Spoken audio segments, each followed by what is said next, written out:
UPSC నుంచి ESC recruitment notification అయితే release అయ్యింది. సో ఇది వచ్చేసరికి ఇంజనీరింగ్ సర్వీస్ ఎగ్జామ్. సో మనకి సివిల్ సర్వీసెస్ ఉంటాయి కదా, ఐఏఎస్ ఐపీఎస్ లాగి ఇది కూడా ఇంజనీరింగ్ క్యాడర్ సంబంధించింది.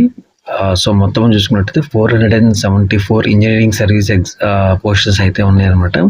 దానికి మీకు 4 బ్రాంచెస్ అయితే ఎలిజిబిలిటీ ఉంటుంది. Civil, mechanical, electrical and electronics and telecommunication engineering. ఈ 4 కేటగిరీస్లో ఉన్న వాళ్ళు మీరు అప్లై చేసుకోవచ్చు. స్టార్టింగ్ డేట్ వచ్చి September 26 ఉంది. End date October 16. February 8 మీకు ఈఎస్సి ప్రిలిమ్స్ ఎగ్జామ్స్ అయితే ఉందన్నమాట. సో ఫీజు వచ్చి 200 ఓబీసీకి, ఎస్సీ ఎస్టీకి, ఫీమేల్స్కి లేదు. ఏజ్ లిమిట్ 21 ఉంది. మ్యాక్సిమం 30, 3 years వచ్చి ఓబీసీ వాళ్ళకి ఉంది.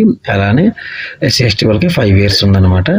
సో ఇది చూసుకుంటే పోస్ట్ మీకు సివిల్లో ఏమున్నాయి. సో దాని క్వాలిఫికేషన్ డిగ్రీ అయి ఉండాలి అంతే. నేను మనకు ఈ 4 బ్రాంచెస్ ఈ ట్రేడ్లో మీకు డిగ్రీ అయిపోతే సరిపోతుంది అన్నమాట. శాలరీ స్ట్రక్చర్ కూడా ఇచ్చారు. సిలబస్ చూసుకుంటే పేరెంట్స్ 1 ప్రిలిమ్స్లో 2 పేపర్స్ ఉంటాయి. General studies plus engineering aptitude ఉంటుంది. తర్వాత పేపర్ 2 వచ్చేసరికి మీ బ్రాంచ్ సబ్జెక్ట్ ఉంటుంది. 500 మార్క్స్ ఉంటుంది. నెగిటివ్ మార్క్స్ ఉంటుంది అనమాట. సో పేపర్ మెయిన్స్కి వచ్చేసరికి సేమ్ 2 పేపర్స్ ఉంటాయి. 2 డిస్క్రిప్టివ్ టైప్లో ఉంటుంది. మీ ఇంజనీరింగ్ సబ్జెక్ట్ మెయినే ఉంటుంది. అరౌండ్ 600 మార్క్స్కి ఉంటుంది. ఇక్కడ నెగిటివ్స్ ఉండవు అనమాట మెయిన్స్కి, మీకు డిస్క్రిప్టివ్ కాబట్టి.